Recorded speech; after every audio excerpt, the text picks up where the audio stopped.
AP మద్యం కుంభకోణం కేసులో అరెస్టైన సీఎంఓ మాజీ కార్యదర్శి కె ధనుంజయ రెడ్డి, ఓఎస్డీ కృష్ణమోహన్ రెడ్డిలకు విజయవాడ ఏసీబీ కోర్టు ఈ నెల 20 వరకు రిమాండ్ విధించింది. నిందితులిద్దరిని విజయవాడ జిల్లా జైలుకు తరలించనున్నారు. జైల్లో వారికి ప్రత్యేక వసతులు కల్పించాలని పోలీసులకు కోర్టు ఆదేశించింది. ఏపీ మద్యం కుంభకోణం కేసులో ఇప్పటి వరకు 7గురిని సిఐడి అరెస్టు చేసింది. ఇప్పటికే రాజ్ కసిరెడ్డి, చాణక్య, సజ్జల శ్రీధర్ రెడ్డి, దిలీప్, గోవిందప్ప, బాలాజీలను అరెస్టు చేసిన సిఐడి శుక్రవారం రాత్రి ధనుంజయ రెడ్డి, కృష్ణమోహన్ రెడ్డిని అరెస్టు చేసింది. ఈ కేసులో వీరిద్దరూ కీలకంగా వ్యవహరించినట్లు సిట్ అధికారులు గుర్తించారు. ఇక దీనిపై మరింత సమాచారం మా ప్రతినిధి బసవరాజ్ అందిస్తారు. బసవరాజ్, చెప్పండి. వెంకట్, ఏపీలో ఏదైతే లిక్కర్ స్కామ్ అయితే రోజు రోజుకి మలుపు తిరుగుతున్న పరిస్థితులు కనిపిస్తున్నాయి. అంటే మొత్తం మీద ఈ లిక్కర్ స్కామ్ అంటే సుమారు 3,000 కోట్ల పైచలకు స్కామ్ జరిగినట్లు సిట్ అధికారులు గుర్తించారు. ఆ క్రమంలోనే దర్యాప్తు వేగవంతం చేస్తున్నారు. అదేవిధంగా అరెస్టులు కూడా ఆగమేఘలపై జరుగుతున్న పరిస్థితి కనిపిస్తూ ఉంది. ఇందులో భాగంగా ఈ రోజు ఏదైతే ధనంజయ రెడ్డి కావచ్చు, సీఎం కార్యదర్శి, అదేవిధంగా జగన్ ఓఎస్డీ కృష్ణమోహన్ రెడ్డి కావచ్చు, వీళ్ళిద్దరిని కూడా అరెస్ట్ చేసి అంటే ఏదైతే విజయవాడ ఏసీబీ కోర్టులో హాజరుపరిచిన పరిస్థితి, కోర్టు ఏదైతే 20 రోజుల్లో రిమాండ్ కూడా ఆర్డర్ చేసిన పరిస్థితి కనిపిస్తూ ఉంది. అయితే మొత్తం మీద ఈ లిక్కర్ స్కామ్ అంటే ఎక్కడి దాకా వెళ్తుంది, ఇది అంతిమంగా తాడేపల్లి అంటే ఏదైతే జగన్ కావచ్చు, జగన్ సత్యమణి భారతి కావచ్చు, వీళ్ళ చుట్టూ ఖచ్చితంగా వస్తా ఉంది. త్వరలో వాళ్ళు కూడా సిట్టు ముందు కానీ లేదా ఈడి ముందు కానీ అంటే ఏదైతే సందేహించుకునే పరిస్థితి ఖచ్చితంగా వస్తుందని చెప్తూ ఉన్న పరిస్థితులు కనిపిస్తూ ఉన్నాయి. మరి మొత్తం మీద ఓఎస్డీ ఏదైతే కృష్ణమోహన్ రెడ్డి గురించి కూడా అంటే మరో కోణంలో మరో రకం కూడా వినిపిస్తూ ఉంది. అంటే దాంతో సంబంధాలు ఉన్నాయనే ఒక వార్త అయితే లేటెస్ట్ గా తెరపైకి వచ్చింది. అంటే గతంలో ఏదైతే కర్నూలు ఎంఆర్ఓగా ఆయన పనిచేసిన సందర్భంలో మౌనిక బేడి అనే ఒక సినీ నటికి ఏదైతే విదేశాలకు వెళ్ళడానికి ఒక ఏదైతే నివాస యోగ్య పత్రము ఇక్కడ కర్నూలు నుంచి కూడా ఇచ్చాడని, అంటే ఆమె ఒక డాన్ను పెళ్లి చేసుకునిందని, అట్లాంటి డాన్ తో పరోక్షంగా ఇతనికి సంబంధాలు ఉన్నాయి కాబట్టి వీళ్ళంతా కూడా పెద్ద డాన్ గా మారి ఈ వ్యవహారం నడిపారని ఇటీవల కొంత ఆరోపణలు కావచ్చు, అభియోగాలు కావచ్చు బలపడుతున్న పరిస్థితులు కనిపిస్తున్నాయి. మరి మొత్తం మీద ఈ లిక్కర్ స్కామ్ ప్రక్రియ ఏమవుతుంది, ఎక్కడి దాకా వెళ్తుంది, అంటే ప్రభుత్వం ఏ విధంగా ఏదైతే సిట్ కావచ్చు, ఈడీ కావచ్చు అంటే ఎలాంటి వేగవంతం చేస్తుంది, ఎవరెవరిని ప్రశ్నించి అంటే ఎవరెవరు కటకటాలు పాలవుతున్నారు, మరి ఎంతమంది ఈ లిక్కర్ స్కామ్ లో వాళ్ళ భాగవతాలు బయటపడతాయో వేచి చూడాలి. Venkat. Right Basavaraj, thank you.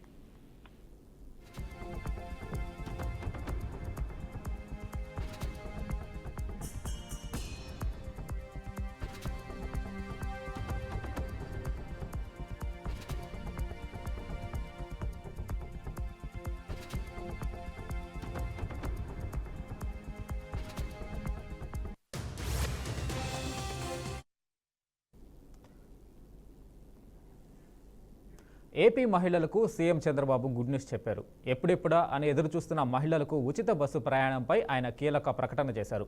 August 15 నుంచి రాష్ట్రంలో మహిళలకు ఉచిత బస్సు ప్రయాణ సౌకర్యం కల్పిస్తామన్నారు. ఇందుకోసం ప్రణాళికలు సిద్ధం చేస్తున్నామన్నారు.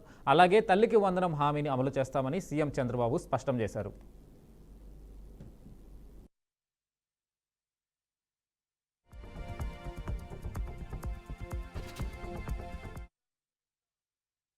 రేషన్ ఇచ్చాం, తల్లికి వందనం ఇస్తాం, ఆర్టీసీ బస్సుల్లో ఉచితంగా ప్రయాణ సౌకర్యం ఇస్తాం, మీ పిల్లలకు ఉద్యోగాలు ఇచ్చే బాధ్యత తీసుకుంటాం. అదే సమయంలో అప్పటికి కూడా పేదలుగా మిగిలిపోతే ఏదైతే నేను చెప్పానో ఆడబిడ్డ నిధి కింద ఇచ్చే డబ్బుల్ని, P4 కింద ఇచ్చే డబ్బుల్ని ఈ రెండు మ్యాచ్ చేసి మీ ఆదాయాన్ని పెంచే మార్గాన్ని ఆలోచిస్తాను. మీ పిల్లల్ని బాగా చదివించే ఆలోచన చేస్తాం. మీ జీవితాల్లో వెలుగు తేవడానికి నేను పనిచేస్తానని మరొక్కసారి మీ అందరికీ హామీ ఇస్తున్నా. తొందరలో 4 నెలలకు ఒకసారి మీ అకౌంట్లో నేరుగా డబ్బులు వేస్తా. మీరు ఇష్టమైన సమయంలో మీరు తీసుకునే పరిస్థితి వస్తుందని చెప్పి కూడా నేను మీకు తెలియజేస్తున్నా. మిమ్మల్ని ఇబ్బంది పెట్టకూడదనేది నా ఉద్దేశం. పేదవాడికి అండగా ఉంటాం, నిరుపేదలకు ఎప్పటికప్పుడు చేదోడుగా ఉంటామని చెప్పి కూడా నేను మీకు తెలియజేస్తున్నా. ఇది కాకుండా ఈరోజు మీరు ఒక్కసారి చూస్తే డిఎస్సి పెడుతున్నాం, మెగా డిఎస్సి పెడుతున్నాం. యువతకు 16,500 ఉద్యోగాలు స్కూల్స్ తెరిచే లోపల రిక్రూట్ చేసి వాళ్ళందరికీ ఉద్యోగాలు ఇచ్చే బాధ్యత తీసుకుంటానని చెప్పి హామీ ఇస్తున్నా. ఇవి కాకుండా ఎంతమంది పిల్లలుంటే అంతమంది పిల్లలకి తల్లికి వందనం కింద డబ్బులు ఇచ్చే కార్యక్రమానికి శ్రీకారం చుడతాం. మహిళల శక్తిని ప్రేరణగా తీసుకొని రాష్ట్ర అభివృద్ధిలో కీలక పాత్ర పోషించేలా చేయడమే తమ ప్రభుత్వ ధ్యేయమని ముఖ్యమంత్రి రేవంత్ రెడ్డి తెలిపారు. 1 కోటి మంది మహిళలు కోటీశ్వరులు అవ్వాలన్నదే తమ ప్రభుత్వ లక్ష్యమని ఆయన స్పష్టం చేశారు. జూబ్లీహిల్స్ జేఆర్సీ కన్వెన్షన్ సెంటర్లో నిర్వహించిన వి హబ్ ఉమెన్ యాక్సిలరేషన్ కార్యక్రమాన్ని సీఎం రేవంత్ ప్రారంభించారు. ఈ సందర్భంగా అక్కడ ఏర్పాటు చేసిన మహిళా స్టాళ్లను పరిశీలించారు. కాంగ్రెస్ పార్టీ మహిళా శక్తిని ఎప్పుడూ గౌరవిస్తుందని, ఆర్టీసీలో మహిళలకు ఉచిత ప్రయాణ సౌకర్యాన్ని కల్పిస్తున్నామన్నారు. 5,200 కోట్లను మహాలక్ష్మి పథకం కింద ఆర్టీసీకి ఇచ్చామని, ఆర్టీసీ కూడా ఇప్పుడు లాభాల బాటలో నడుస్తుందని సీఎం రేవంత్ రెడ్డి వ్యాఖ్యానించారు. మహిళా శక్తిని ప్రపంచానికి చాటి చెప్పిన ఘనత ఇందిరాగాంధీదని కితాబిచ్చారు. బాధ్యత నెరవేర్చి 10 సంవత్సరాలు యూపీఏ 1, యూపీఏ 2 ప్రభుత్వాలను తీసుకురావడమే కాకుండా right to education act, right to information act, food security act ఇలాంటి అత్యంత పారదర్శకమైన చట్టాలను శ్రీమతి సోనియా గాంధీ గారు తీసుకొచ్చి మహిళల యొక్క శక్తిని నిరూపించి మహిళలే ఈ దేశానికి ఆదర్శం, మహిళా శక్తి అండగా నిలబడితే ఈ దేశం అభివృద్ధి పదం వైపు నడుస్తుంది అని చెప్పి నిరూపించిన పార్టీ ప్రభుత్వం కాంగ్రెస్ పార్టీ, మా ప్రభుత్వం. ఈరోజు కూడా మా ప్రభుత్వం ఏర్పాటు చేసిన తర్వాత అప్పటి వరకు నిర్లక్ష్యానికి లోనైన స్వయం సహాయక సంఘాలను ఆర్థికంగా నిలబెట్టాలి. మహిళ ఆర్థికంగా నిలబడితే, ఒక్క మహిళ ఆర్థికంగా నిలబడితే ఆ కుటుంబాన్ని పూర్తి స్థాయిలో ఆర్థికంగా నిలబెడుతుంది. అలాంటి ఒక మహిళ కుటుంబాన్ని నిలబెడితే 1 కోటి మంది మహిళలు తెలంగాణలో ఆర్థికంగా నిలబడి 1 కోటి మంది మహిళలు కోటీశ్వరులు అయితే తెలంగాణనే ఈ దేశానికి ఆదర్శం అవుతుంది. ఈ దేశాన్ని ఆర్థికంగా నిలబెట్టాలి అని అంటే తెలంగాణ రాష్ట్రం $1 ట్రిలియన్ ఎకానమీకి అభివృద్ధి చెంది అభివృద్ధిలో దేశంలోనే తెలంగాణ మొదటి స్థానంలో ఉందని డిప్యూటీ సీఎం బట్టి విక్రమార్క తెలిపారు. అడ్డగోలుగా మాట్లాడే వారికి అభివృద్ధితోనే సమాధానం చెబుతామన్నారు. గత ప్రభుత్వం 10 ఏళ్లు ప్రజల సొమ్మును దుబారా చేసిందని ఆరోపించారు. రాష్ట్రం ఎదుగుదల చూడలేక ప్రతిపక్షాలు విమర్శలు చేస్తున్నాయని బట్టి ఫైర్ అయ్యారు. గిరిజనుల కోసం 12,500 కోట్లతో ఇందిరా సౌర జల వికాస పథకం తీసుకొచ్చామన్నారు.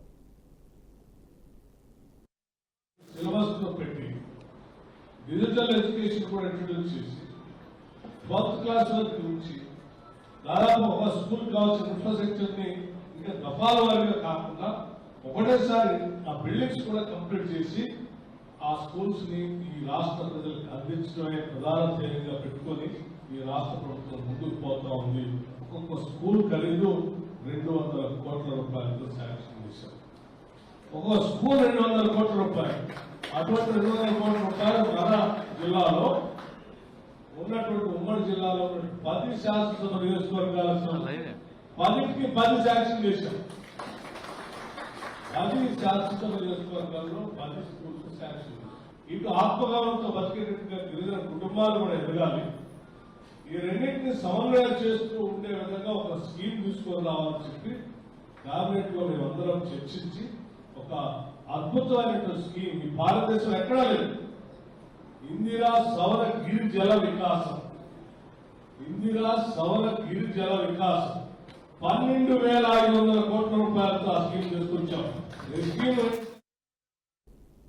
వీరోచిత పోరాటం చేసిన సైనికులందరికీ జైజేలు కొట్టాలని మాజీ ఉపరాష్ట్రపతి వెంకయ్యనాయుడు అన్నారు. గొప్ప శక్తి ఉన్నప్పటికీ ఏ దేశంపై యుద్ధానికి కాలు తీయలేదని తెలిపారు.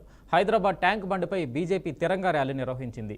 అంబేద్కర్ విగ్రహం నుంచి వివేకానంద విగ్రహం వరకు ర్యాలీ చేపట్టారు. ఈ ర్యాలీలో మాజీ ఉపరాష్ట్రపతి వెంకయ్యనాయుడు, కేంద్ర మంత్రి కిషన్ రెడ్డి, ఎంపీ, ఎమ్మెల్యేలు పాల్గొన్నారు. మన దేశాన్ని కాపాడుకోవడానికి ఎదురుదాడికి దిగామంటూ ఆయన చెప్పుకొచ్చారు. పీఓకేపై మాత్రమే ఇప్పుడు చర్చ జరుగుతుందని పేర్కొన్నారు. మధ్యవర్తిత్వం వర్తించడానికి అమెరికా జోక్యం అవసరం లేదంటూ వెంకయ్యనాయుడు స్పష్టం చేశారు.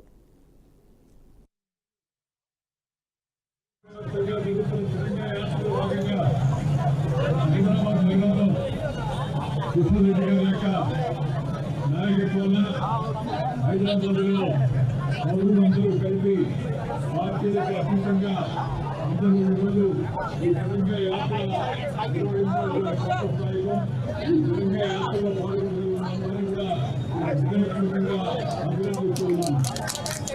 నన్ను పెద్దగా ప్రసంగం చేయడం కూడా నాకు ఇష్టం లేదు. ఈరోజు ముఖ్యంగా ఈ తెలంగాణ యాత్ర యొక్క ప్రధాన ఉద్దేశం ఏంటంటే శత్రువులపై గొప్ప పోరాటం చేసిన సైనికులకు మద్దతు తెలిపేందుకే తిరంగా ర్యాలీ నిర్వహించినట్లు కేంద్ర మంత్రి కిషన్ రెడ్డి తెలిపారు. ఆపరేషన్ సింధూర్తో ఉగ్రవాదులను మట్టి కరిపించారని ఆర్మీపై ప్రశంసలు కురిపించారు. ఆపరేషన్ సింధూర్ విజయవంతమైనటువంటి నేపథ్యంలో మన దేశ సైనికులకు సంఘీభావం ప్రకటించి వాళ్ళ అండగా ఉండడం కోసం ఈ దేశంలో ఉన్నటువంటి 140 కోట్ల మంది ప్రజలు సైనికులకు అండగా ఉన్నాము. మీరు ఇంత వీరోచితంగా ఒక వీరులాగా భారత సరిహద్దులను కాపాడి మన దేశ శత్రువులకు ఈరోజు మంట కలిపారు. అందుకే ఈ కార్యక్రమాన్ని దేశమంతటా రాజకీయాలకు అతీతంగా అన్ని పార్టీలు, అన్ని సంస్థలు, ఎక్స్ సర్వీస్ మెన్లు, రాజకీయ నాయకులు, డాక్టర్లు, అదేవిధంగా యాక్టర్లు అందరూ కలిసి కార్యక్రమం దేశమంతా నిర్వహిస్తూ ఉన్నారు. అందుకే ఈ సందర్భంగా మన ప్రియతమ నాయకులు, మన దేశ మాజీ ఉపరాష్ట్రపతి గౌరవ పెద్దలు అనారోగ్యంగా ఉన్నప్పటికీ కూడా నేను ఈ కార్యక్రమానికి వస్తాను. ఈ కార్యక్రమంలో నేను మీ అందరితో భాగస్వామ్యం అవుతాను. మన సైనికులందరూ కూడా నేను సంఘీభావం.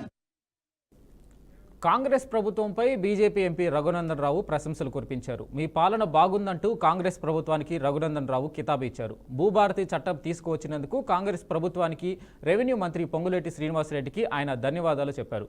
గత బీఆర్ఎస్ ప్రభుత్వం తెచ్చిన ధోరణిలో పరిష్కారం కాని సమస్యలు ప్రస్తుతం కాంగ్రెస్ ప్రభుత్వం తీసుకొచ్చిన భూభారతిలో పరిష్కారం అవుతున్నాయని ఆయన పేర్కొన్నారు. ప్రస్తుతం రఘునందన్ రావు చేసిన కామెంట్స్ సోషల్ మీడియాలో వైరల్ అవుతున్నాయి.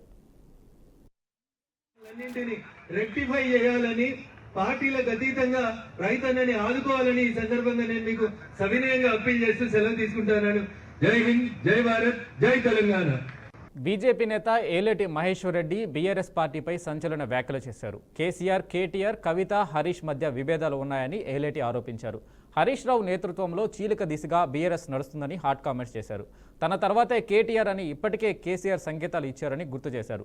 బీఆర్ఎస్లో 4 స్తంభాలాట నడుస్తుందని, హరీష్ రావుకు రేవంత్ రెడ్డి సహకారం, స్పీకర్ సహాయం అవసరం ఉందన్నారు. హరీష్ రావు, కవితకు మద్దతుగా సీఎం రేవంత్ రెడ్డి సహకరించేందుకు ఒప్పుకున్నారని ఏలేటి పేర్కొన్నారు. హైదరాబాద్లో మిస్ వరల్డ్ 2025 పోటీలు ఘనంగా జరుగుతున్నాయి. ఈ నేపథ్యంలో అందగతులు రాష్ట్రంలోని పలు పర్యాటక ప్రదేశాలను సందర్శిస్తున్నారు. ప్రభుత్వం ఆధ్వర్యంలో బ్యూటీను ముఖ్యమైన పర్యాటక ప్రదేశాలను తీసుకువెళ్తున్నారు. ఈ క్రమంలో హైదరాబాద్లోని రామోజీ ఫిల్మ్ సిటీలో ఈ ముద్దుగుమ్మలు సందడి చేశారు. రాష్ట్ర ప్రభుత్వం భారీగా ఏర్పాట్లు చేయడంతో మిస్ బ్యూటీలు తెలంగాణ ఆతిథ్యానికి ఫిదా అవుతున్నారు. ప్రతి ఈవెంట్లో ఫుల్ జోష్తో కనిపిస్తున్నారు.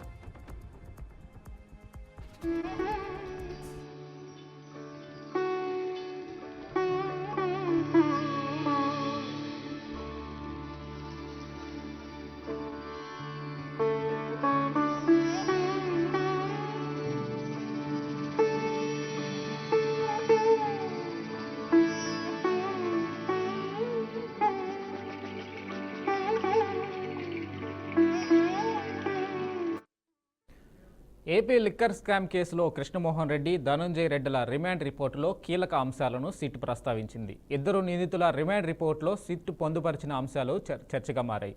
ధనంజయ్ రెడ్డి, కృష్ణమోహన్ రెడ్డి ఇతరులతో కలిసి లిక్కర్ సిండికేట్గా ఏర్పడ్డారని సిట్ తెలిపింది. ఈ సిండికేట్లో ఉన్నతాధికారులు, పలువురు వ్యాపారులు, రాజకీయ నేతల బంధువులు ఉన్నారని వెల్లడించింది. నిందితులంతా ఈ కేసులో A1గా ఉన్న రాజ్ కసిరెడ్డికి సన్నిహితులు. స్కామ్లో వచ్చిన ముడుపులు వేరే వారికి బదిలీ చేయడంలో కీలక పాత్ర పోషించారని సిట్ అభిప్రాయపడింది.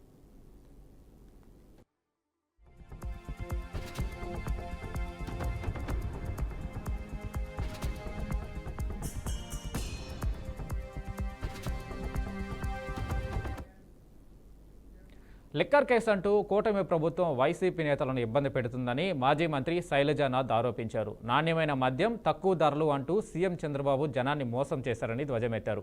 డైవర్షన్ పాలిటిక్స్కు కూటమి ప్రభుత్వం పెట్టింది పేరని ఎద్దేవా చేశారు. మద్యం వ్యాపారంలో చంద్రబాబు ఎక్స్పర్ట్ అని స్పష్టం చేశారు. చంద్రబాబు హయాంలోనే లిక్కర్ స్కామ్ జరిగిందని, గత టీడీపీ ప్రభుత్వంలోనే డిస్టిలరీలకు అనుమతులు ఇచ్చారని శైలజానాథ్ తెలిపారు. ఏం చెప్పారు? బెల్ట్ షాప్ ఉంటే ఏదో పట్టుకోవాలనా? రండి చూపిస్తాం. బెల్ట్ షాపులు లేని ఊరే లేదు. 1-2 బెల్ట్ షాపులు లేకుండా పోతే అది ఊరే కాదేమో అని చెప్పుకునే పరిస్థితి వస్తూ ఉంది ఈ రోజున. మీ నాణ్యమైన మద్యం సరసమైన ధరలకు ఇచ్చే ఆ నేపథ్యంలో మీరు ఈరోజు లిక్కర్ స్కామ్ గురించి మాట్లాడుతూ ఉన్నారు. కామన్ థింగ్స్ ఇవన్నీ కూడా. ప్రభుత్వ పరంగా అమ్మితే ప్రభుత్వానికి డబ్బులు వస్తాయి. అనేక కంపెనీలు కట్టడి చేస్తే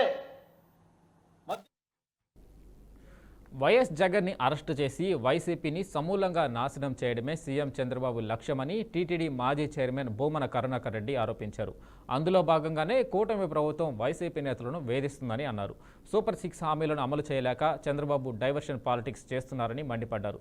రాష్ట్రంలో రెడ్ బుక్ రాజ్యాంగంతో వైసీపీ నేతలను, అధికారులను వేధించడం దారుణమని కరుణాకర్ రెడ్డి చెప్పారు. రాష్ట్రంలో చంద్రబాబు నాయుడు గారి నేతృత్వంలో ఉన్నటువంటి ప్రభుత్వం ఎంత రాక్షసంగా వ్యవహరిస్తోంది, ఎంత అప్రజాస్వామికంగా పరిపాలిస్తోంది, వైఎస్ఆర్ కాంగ్రెస్ పార్టీని సమూలంగా నాశనం చేయాలన్నటువంటి సంకల్పంతో జగన్మోహన్ రెడ్డి గారి నాయకత్వాన్ని పూర్తిగా నిర్వీర్యం చేయాలని ప్రతిజ్ఞ చేస్తూ ప్రతిరోజు వాళ్ళ అధికారంలోకి వచ్చినప్పటి నుంచి వైఎస్ఆర్ కాంగ్రెస్ పార్టీ మీద కక్షబోని నిరంతరము మారణ హోమం జరిపిస్తున్న సంగతి. కేంద్ర ప్రభుత్వంపై రాహుల్ గాంధీ ఫైర్ అయ్యారు. దాడి చేయబోతున్నట్టు పాక్కు ముందే సమాచారం ఇచ్చారని మండిపడ్డారు. పాక్కు సమాచారం ఇచ్చినట్టు జైశంకర్ అంగీకరించారని, పాక్కు ముందే సమాచారం ఇవ్వడం నేరమని రాహుల్ అన్నారు. భారత్ ఎన్ని విమానాలు కోల్పోయిందో చెప్పాలని కేంద్రాన్ని రాహుల్ గాంధీ డిమాండ్ చేశారు. At the start of the operation, we had sent a message to Pakistan saying we are striking at terrorist infrastructure. We are not striking at the military. So the military has an option of standing out and not interfering in this process. They chose not to take. దాయది పాకిస్తాన్ను ఉగ్రవాద దేశంగా ప్రకటించాలని కాంగ్రెస్ నేత Kapil Sibal demand చేశారు. మాజీ ప్రధాని మన్మోహన్ సింగ్ పదవీ కాలంలో ఇంతలా ఉగ్రదాడులు జరగలేదని గుర్తు చేశారు. కేంద్రంలో యూపీఏ సర్కార్ ఉన్న రోజుల్లో భారత సరిహద్దుల్లో ప్రశాంత వాతావరణం ఉండేదని, ఉగ్రవాదం కూడా తగ్గుతూ వచ్చిందన్నారు. ప్రస్తుతం దేశానికి నిజమైన సమస్య టెర్రరిజమే అన్నారు. అందుకే మన విదేశాంగ విధానం పాకిస్తాన్ ఉగ్రవాదానికి కేంద్రంగా ఉందనే వాస్తవంపై ఇప్పటికైనా కేంద్రం దృష్టి సారించాలని కపిల్ సిబాల్ సూచించారు. टेररिज्म की फैक्ट्री है और मैंने तो पहले भी कहा कि यूएपीए में संशोधन लाकर हमें एक शेड्यूल ऐड करना चाहिए जहां हम कहें कि टेररिस्ट स्टेट्स और उसके नीचे पाकिस्तान, ताकि हम विश्व में जाकर कह सकें कि इस टेररिस्ट के साथ आप व्यापार कर रहे हो। आप क्यों नहीं इनको कहते कि बंद करें, क्योंकि विश्व హర్యానాలో యూట్యూబర్ జ్యోతి మల్హోత్రాను అరెస్టు చేశారు పోలీసులు. భారత్ సైనిక సమాచారాన్ని పాకిస్తాన్కు చేరవేసినట్లు పోలీసులు నిర్ధారించారు. పాక్ ఐఎస్ఐ ఏజెంట్గా జ్యోతి మల్హోత్రా పనిచేసినట్లు గుర్తించారు. ట్రావెల్ వీసాపై పాకిస్తాన్లో జ్యోతి మల్హోత్రా పర్యటించారు. జ్యోతి మల్హోత్రాతో పాటు మరో 6గురిని పోలీసులు అరెస్టు చేశారు. ట్రావెల్ విత్ జో పేరు మీద జ్యోతి యూట్యూబ్ ఛానల్ నిర్వహిస్తుంది. పాకిస్తాన్కి భారత సైనిక సమాచారాన్ని అందించిన కేసులో జ్యోతి మల్హోత్రాను అరెస్టు చేసినట్లు ఢిల్లీ పోలీసులు వెల్లడించారు.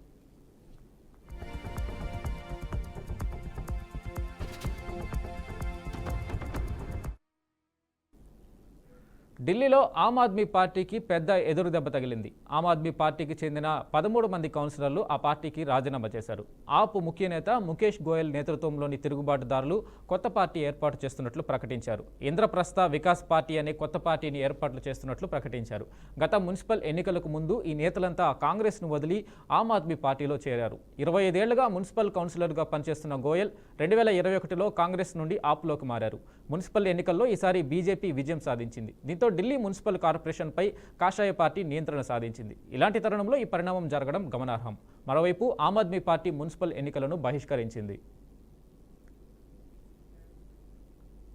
పంజాబ్ రాష్ట్రంలోని హర్యానాలో పాక్ గూఢాచారి దేవేంద్ర సింగ్ పోలీసులు అరెస్ట్ చేశారు. 2024లో కర్తార్పూర్ కారిడార్ ద్వారా దేవేంద్ర సింగ్ పాకిస్తాన్ వెళ్లినట్లు చెప్పారు.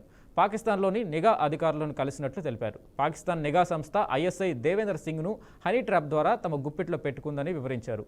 భారత సైనిక స్థావరాల వివరాలను పాక్ నిఘా సంస్థకు చెప్పాడని సమాచారం అందడంతో నిందితుడిని అరెస్ట్ చేసి ఫోన్ స్వాధీనం చేసుకుని బ్యాంకు లావాదేవీలను పరిశీలిస్తున్నట్లు ఉన్నతాధికారులు వెల్లడించారు. దేశవ్యాప్తంగా ఉన్న మెడికల్ కాలేజీల్లో ప్రవేశాలకై జాతీయ స్థాయిలో మే 4వ తేదీన నేషనల్ టెస్టింగ్ ఏజెన్సీ నిర్వహించిన నీట్ యూజీ 2025 ఎంట్రన్స్ టెస్ట్ ప్రశాంతంగా ముగిసింది. సుమారు 23 లక్షల మంది విద్యార్థులు అప్లై చేసుకోగా 20 లక్షలకు పైగా విద్యార్థులు పరీక్షకు హాజరయ్యారు. త్వరలోనే నీట్ యూజీ 2025 ఫలితాలు విడుదల కావాల్సి ఉండగా మద్రాస్ హైకోర్టు ఫలితాలను ఆపాలంటూ స్టే విధించింది. దీంతో నీట్ రిజల్ట్స్ విడుదలకు బ్రేక్ పడింది. తదుపరి విచారణను కోర్టు జూన్ 2వ తేదీకి వాయిదా వేసింది. ఇప్పటికే మధ్యప్రదేశ్ హైకోర్టు ఇండోర్ బెంచ్ కూడా నీట్ ఫలితాలను తాత్కాలికంగా నిలిపివేయాలని ఉత్తర్వులు జారీ చేసింది. నీట్ పరీక్షా కేంద్రంలోని ఒకచోట విద్యుత్ సరఫరా ఆగిపోవడం వల్ల జరిగిన వివాదం కారణంగా నీట్ ఫలితాలను ఆపాలంటూ పిటిషన్లు దాఖలయ్యాయి. తమ పరీక్షా కేంద్రంలో విద్యుత్ సరఫరా నిలిచిపోవడం వల్ల వెలుతురు సరిగా లేకుండానే పరీక్ష రాయాల్సి వచ్చిందని, విద్యుత్ సరఫరా పునరుద్ధరించడానికి ప్రత్యామ్నాయ ఏర్పాట్లు చేయలేదని 13 మంది విద్యార్థులు ఈ పిటిషన్ దాఖలు చేశారు. పరీక్ష ప్రక్రియ, నిజాయితీ, సమగ్రతలపై పిటిషనర్లు ఆందోళన వ్యక్తం చేశారు.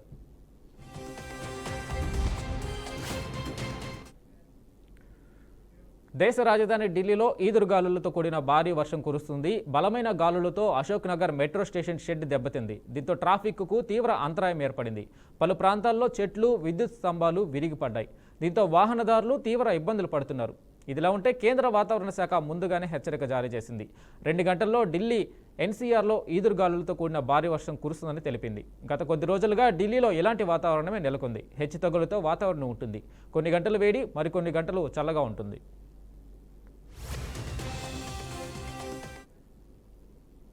భారత జావెలిన్ త్రో క్రీడాకారుడు నీరజ్ చోప్రా మరో రికార్డు బద్దలు కొట్టాడు. తన కెరీర్లో తొలిసారిగా 90 మీటర్ల మార్కును అందుకున్నాడు. Doha diamond league javelin throw పోటీల్లో 90.23 మీటర్ల దూరం బల్లెం విసిరి తన వ్యక్తిగత రికార్డును మెరుగుపరుచుకున్నాడు. తన కెరీర్లో అత్యుత్తమ రికార్డు నెలకొల్పినప్పటికీ ఈ పోటీలో మాత్రం నీరజ్ 2వ స్థానంతో సరిపెట్టుకోవాల్సి వచ్చింది. జర్మనీ క్రీడాకారుడు జులియన్ వెబర్ తన చివరి ప్రయత్నంలో 91.06 మీటర్ల దూరం బల్లెం విసిరి తొలి స్థానంలో నిలిచాడు.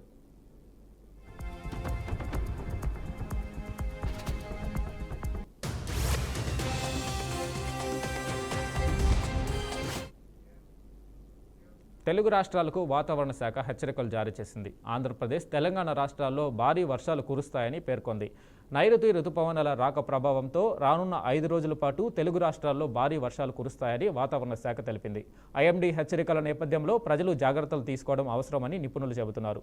వర్షాల కారణంగా ఎదురయ్యే ఇబ్బందులను నివారించడానికి ప్రజలు ముందు జాగ్రత్తలు తీసుకోవాలని సూచించారు.